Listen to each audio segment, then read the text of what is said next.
Wyoming Territory, summer of 1879. The wind carried dust down the single road of Dry Creek, and the townsfolk didn't wait for the sun to dip before turning on her. The first rock hit her shoulder. Liora Dale flinched, but did not stop walking. Her hands gripped the fabric of her skirt to keep it from catching on the uneven ground. Her shawl slipped from one shoulder. Another rock struck the hem of her dress, kicking dust onto her boots.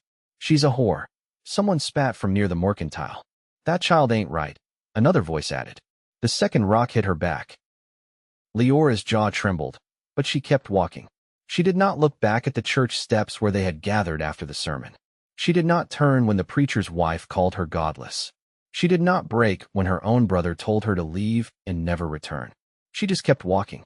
Behind her, the town of Dry Creek shrunk with every step. Her son, Zeke, clung to her right hand, quiet and wide-eyed. He was 6, thin, pale, too used to the way men looked at him with pity and women with disgust. His eyes were too knowing for a boy that age. She had refused to name the father, had refused to lie in the name of decency. And now, for that truth, they cast her out. A third rock missed her head by inches. Leora stumbled. Zeke tightened his grip on her fingers. "Mama, are they going to hurt us?" "No, baby," she said, without breath. "We just keep walking." A distant rumble answered her. She turned her head slightly. A horse was coming fast up the east trail, cutting through the low scrub and dust clouds. The sun caught on the rider's wide-brimmed hat. He was tall in the saddle, lean, dust-covered, and moving with purpose. His coat flared behind him like a flag. The cowboy reined his horse hard when he reached them. His eyes swept over Leora, then Zeke, then the townspeople still standing at the edge of the road. "Keep walking," he said, voice low but firm. His eyes never left the crowd. "I've got you." Leora stared at him. Her legs felt like stone. She did not know him, not by name, but she had seen him before. Once, maybe twice. He had come into town trading horses, kept to himself. Always quiet, always watching. "What?" she breathed. He looked down at her, voice even. "I said keep walking." Another rock flew. He caught it mid-air, faster than she thought a man could move. Then he dropped it at his feet like it meant nothing. The preacher stepped forward, red-faced. "That woman has no place here." The cowboy dismounted in one fluid movement. "You throw one more stone, and you will find out what kind of place you got with me." The crowd stilled. The preacher's mouth opened, but no sound came out. The cowboy turned to her again. "You and the boy. You keep walking. Do not look back." Leora swallowed hard. Her legs started moving again. Zeke walked beside her, silent. Behind them, the man led his horse, walking on the side between them and the town. No more rocks came. They walked until the town was just a speck behind them. It was not until they reached the river bend, nearly 2 miles out, that Leora finally turned to him. "Why?" she asked. He stopped walking. "Why what? Why did you help me?" He looked at her with eyes the color of dusk. "Because you needed help. That's simple." He gave a slight nod. "Some things are." Zeke tugged at her skirt. "Mama, I'm tired." The cowboy came forward, crouched low. "What's your name, son?" Zeke looked at her first, and when she gave a small nod, he said, "Zeke." "Zeke," the cowboy repeated. "My name's Xalen Rowe. My horse's name is Maple. She's gentle. You want to ride?" Zeke's eyes lit up with the cautious hope only a child knows. Xalen lifted him easily, settling him in the saddle. Leora watched, arms crossed over her chest. "You always ride in, saving women from mobs." Xalen looked at her. "Only the pretty ones." Her breath caught. She did not answer. They walked beside the horse down the trail, toward the old trail forks where the land opened wide. The sun had started to dip low, setting the sky in shades of orange and rose. "Where are you heading?" he asked. "I do not know," she said. "Just away. I have a ranch about 4 miles west of here. It is quiet. You can stay the night." She looked at him, wary. "I sleep in the barn if it makes you feel better," he added. She gave the smallest smile. "I have not felt safe in a long time. You will now." They reached the ranch as the sun dipped behind the hills. A small house stood near a windmill, with a barn off to the right and a fence holding 3 more horses. Zeke was asleep in the saddle. Xalen lifted him gently and carried him inside. Leora followed, unsure of her place in this sudden peace. Inside the house was simple: a wood-burning stove, a table, 2 chairs, and a bed tucked in the corner. Clean. Warm. Still. Xalen laid Zeke down on the bed, pulling a blanket over him. You can take the bed, he said. I will grab a blanket for the barn. She stood in the doorway, fingers twisted in her shawl. Thank you. He paused. You do not have to thank me.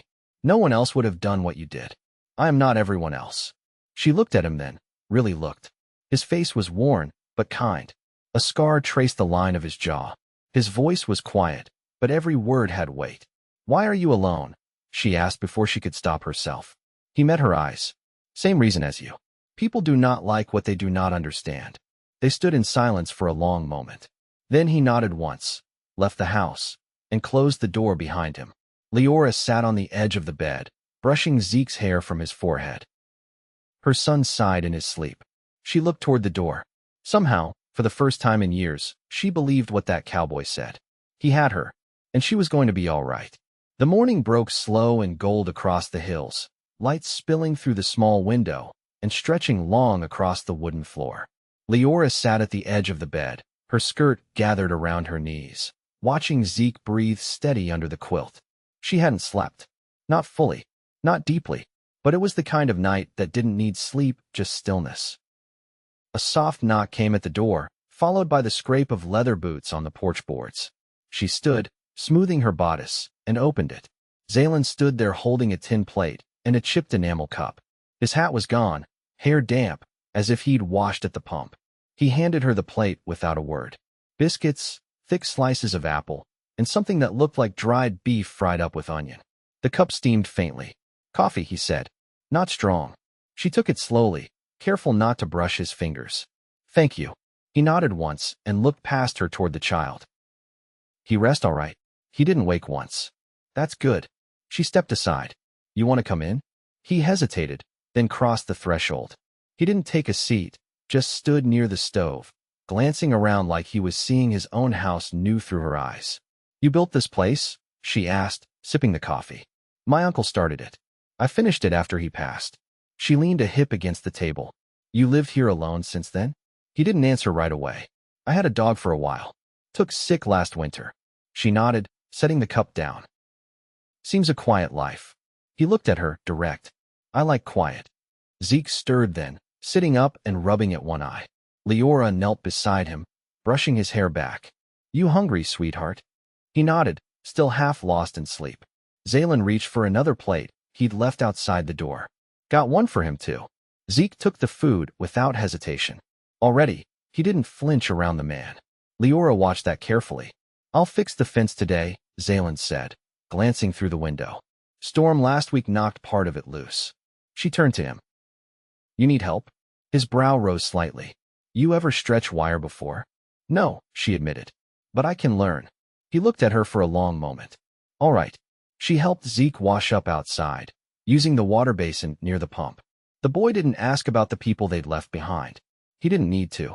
She knew the questions were there, waiting for a quieter moment. Xalen handed her a pair of gloves with the fingers worn soft. They'll be big on you, but better than splinters.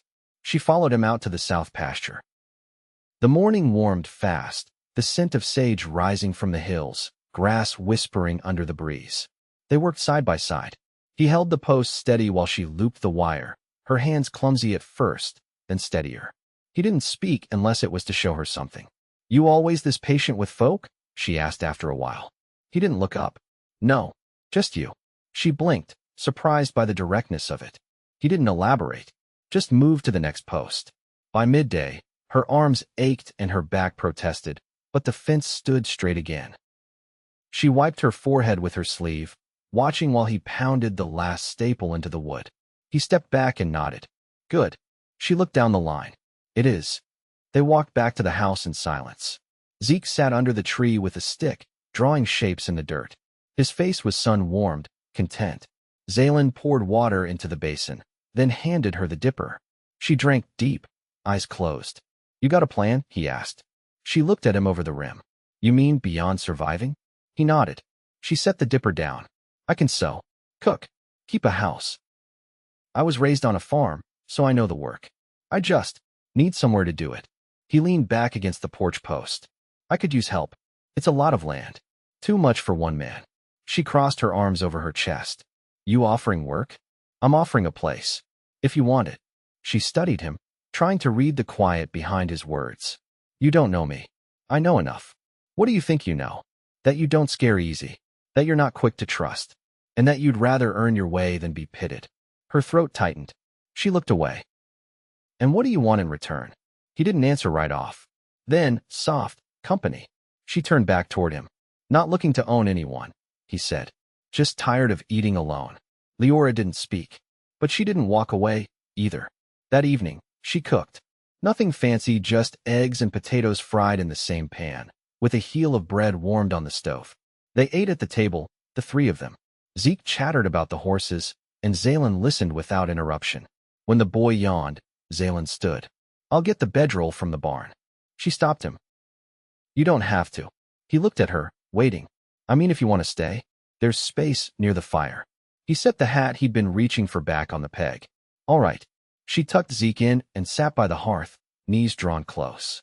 Xalen sat across from her, one leg stretched out, the other bent. You ever been married? She asked. No, why not? Didn't find the right person. She looked into the flames. I thought I had once. But I was wrong. He didn't ask about it. Just let the words hang there, like something fragile that didn't need touching. After a while, he said, you can stay as long as you want. No one will come looking. She nodded, voice low. I know. The fire crackled between them. Neither spoke again. But the silence wasn't empty. It was waiting. By the week's end, Liora had worn out the soles of her only boots mending troughs, hauling water, and learning the rhythms of life on Xalen's land. The days began before first light, and the work came steady, never rushed, never idle. She took to it without complaint, and he took to her presence without hesitation. On the 6th morning, they stood together in the corral, watching Maple's new foal test its legs. The colt stumbled once, then righted itself, legs too long for its body. She's stubborn, Liora said, resting her arms on the fence rail. She'll be trouble. Xalen adjusted the brim of his hat. Good. Trouble tends to survive. She didn't laugh, but her lips curved ever so slightly. Zeke was off with the hens, collecting eggs in a dented tin pail. The boy had stopped asking questions about what came before. He ran, now, sometimes with both arms stretched out like wings. She hadn't seen him do that in years. Xalen turned toward her. You ever think about starting over somewhere else? She shook her head slowly. I don't need somewhere new. Just somewhere honest. You think this place is that? I think I haven't had to look over my shoulder since I got here. He leaned against the post, arms crossed. That's a good start. She looked at him then, really looked. The way the wind lifted his shirt at the hem where it wasn't tucked in, the faint line of dust that lived in the creases of his neck. He didn't belong to anyone, but this land claimed him in quiet ways. She cleared her throat. What made you stop writing? After my uncle passed, the land was too dry to sell and too decent to leave. I figured staying put was the only thing that made sense. No family left. He nodded once. None that matters. She glanced toward the house. Was it hard? Building all this by yourself? Hard wasn't the worst part. He looked toward the sky, where clouds gathered in slow clusters. The quiet used to press in at night. Like something leaning on my chest. Liora rested her chin on her forearms. It doesn't press anymore? Not since the day you knocked on that door. She said nothing, but her hands gripped the rail tighter. That night, the wind shifted. A gust tore through from the north, rattling the shutters and shaking the barn rafters. Liora rose from the bed where Zeke lay breathing soft and steady. She wrapped herself in her shawl and stepped onto the porch. Xalen was already there, lantern in hand. Storm's moving fast, he said, eyes scanning the tree line. Chickens'll need checking. I'll go with you. You sure? She took the lantern from his hand. You said I like to earn my place. They walked in silence across the yard, wind tugging at their sleeves.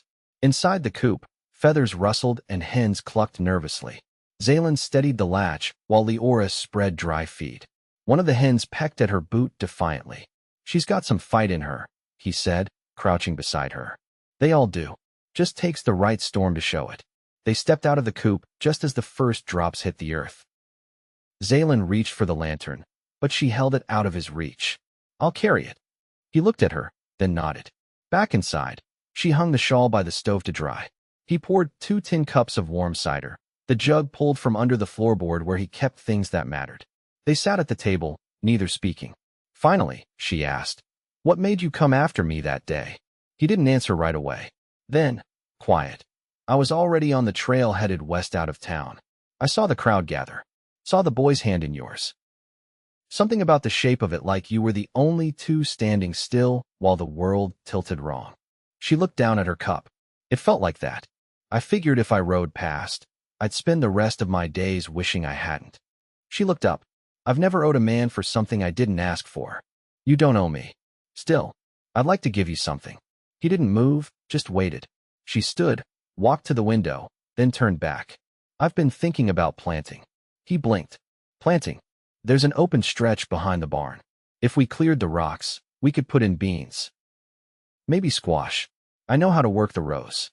He stood slowly, crossing toward her. "You want to stay?" "I do." He looked at her hands, calloused now, earth-worn. "Then we'll plant." Zeke's voice came from the bed, groggy. "Mama." She moved toward him, brushing his hair back. "Go back to sleep, baby. Storm's passing." Xalen stood in the doorway, watching the boy settle. When Liora turned back to him, she said, "He trusts you." Xalen's voice was low. "I won't give him reason not to." She stepped closer. "And me?" He met her eyes. "I'll earn that. However long it takes." She didn't answer, but she didn't step back. Outside, the wind quieted. The rain softened to a hush. And inside, the silence wasn't so empty anymore. The earth turned warm with spring's breath. Snowmelt fed the distant hills, and the sky stretched blue and wide with the kind of promise Liora hadn't dared believe in before. The soil behind the barn had been cleared, the rocks hauled in a handcart to the edge of the property where a dry wash cut through sagebrush. She'd worked the rows with a hose Xalen fetched from the shed, her hands blistered but steady. When the seeds went in beans, turnips, and a line of squash, her fingers trembled only once. Zeke had taken to following Xalen in the mornings, trailing behind him with a stick he called his cowboy cane. He mimicked the way Xalen walked, shoulders squared, boots set careful. Xalen never pointed it out, but his steps slowed to match the boys whenever they crossed the pasture together. That afternoon, Liora sat on the porch mending a rip in Zeke's shirt, her thread looping clean through the linen. She heard the creak of saddle leather before she saw him. Xalen rode back from the south boundary, leading a pack mule with a barrel of flour strapped behind the saddle. "You went all the way to Cantrell?" she asked, tying off the last stitch. "They had sugar," he said, dismounting. She stood, brushing her skirt. "You traded for it?" "Not much of a trade. Couple of pelts. A broken rifle I fixed." She gathered the shirt in her arms. "You didn't have to go that far." "I know." He looked at her like he meant to say more, but Zeke barreled out from the barn, arms windmilling. "There's a fox," he hollered, tugging at Xalen's vest. "I saw it near the coop." Xalen crouched beside him. "Did it get any of the hens?" "No, but it was sneaking. I saw its eyes first. I'll set a trap tonight. You watch from the window, just in case." Zeke nodded solemnly and ran back toward the house. Liora stepped closer. "Do you think it'll come back?" "Likely. This close to spring, they're hungry. I'll sit out tonight, keep watch." His eyes flicked up. "You don't have to do that." "I want to." He didn't argue. That night, after Zeke had fallen asleep curled beneath the quilt, Liora stepped outside wrapped in her heavier shawl. The moon hung low, a pale coin behind thin clouds. Xalen already sat near the coop with a lantern darkened low, his rifle laid across his knees. She joined him without a word, folding her legs beneath her skirt. They sat close, their shoulders nearly touching, the quiet between them filled with the scratch of wind against dry grass. He shifted slightly. "You ever hold a rifle?" "Once. My father taught me to shoot when I was 14. Said it was a skill a woman ought to have, married or not." "You still remember?" "I think so." He handed it to her, slow. She checked the weight, adjusted her grip without instruction. He watched her hands, not her face. "You ever miss Kansas?" he asked after a long pause. "Not the land. Sometimes the smell of river clay, when the rains came in heavy. But the rest? No, there's nothing left for me there." He nodded, eyes on the brush beyond the coop. She lowered her voice. "What about you? You ever think about leaving this place?" He shook his head. There's too much of me in the dirt here. Can't pull up roots when they run that deep. They sat in silence again, the air cooling with every hour. A coyote called faint in the distance, but no fox came. Eventually, she leaned back against the coop wall and let her eyes drift toward the stars. I used to think I'd never be safe again, that no matter how far I walked, something behind me would always catch up. It won't. She looked over. How do you know? He didn't raise his eyes from the dark. Because I'm standing between you and whatever's back there. She didn't answer right away. Then, soft, that's a heavy promise. I don't make light ones. She turned toward him. You want something from me? No, you expect something? No, she studied him, his face drawn in lantern shadow, quiet and sure. Then why? He finally looked at her. Because I see what the world tried to take from you. And I see you still standing. She exhaled slow. You're not like the others. No. She leaned her shoulder into his. He didn't move away. I don't know what this is, she said. It doesn't have to be anything yet. She nodded. But it is something. Yes. They sat like that until the sky began to pale, and the fox never came. But the quiet between them did something else. It settled, like roots, deepening just beneath the surface. And when they stood to go inside, it was without hesitation. By early May, the beans sprouted, green shoots pressing up through dark soil in neat lines behind the barn. Liora watered them just after dawn, when the ground still held the cool of night. She worked in a cotton blouse Xalen had found folded in an old trunk from his uncle's room, soft from age, faded but serviceable. She'd hemmed the sleeves to fit her arms and patched a tear at the shoulder. Zeke spent each morning feeding the mule, proud of the way it now followed him without a lead. He named it Cricket, and Xalen didn't correct him.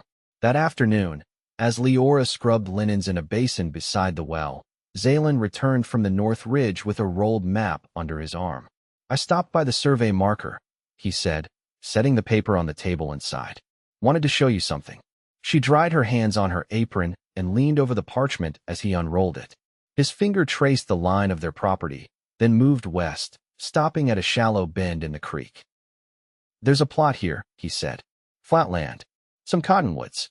Water runs through most of the year. She looked at where he pointed. It's part of the deed. Always was. Just never had reason to do anything with it. She studied the map a moment longer. You thinking of expanding? I've been thinking of building something. He waited for her to look up. She did. What kind of something? A house. For you. For the boy. If you'd want it. Her breath caught in her throat. You mean separate? He shook his head. I mean yours. Ours, if you'd have me. The words hung between them, not rushed, not uncertain. She pulled her hands into her lap, voice quieter. I wasn't sure you'd ever ask. I wasn't sure I deserved to. She stepped around the table, and this time, when she reached for his hand, she didn't hesitate.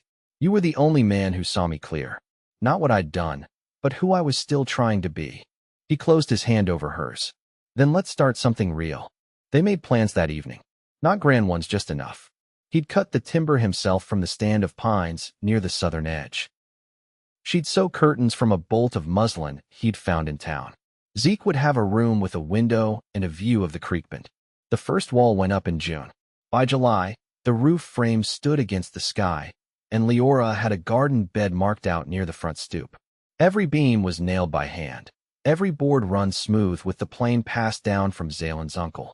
They worked side by side, sun up to sundown, with Zeke carrying nails in a tin pail and singing to the mule between chores.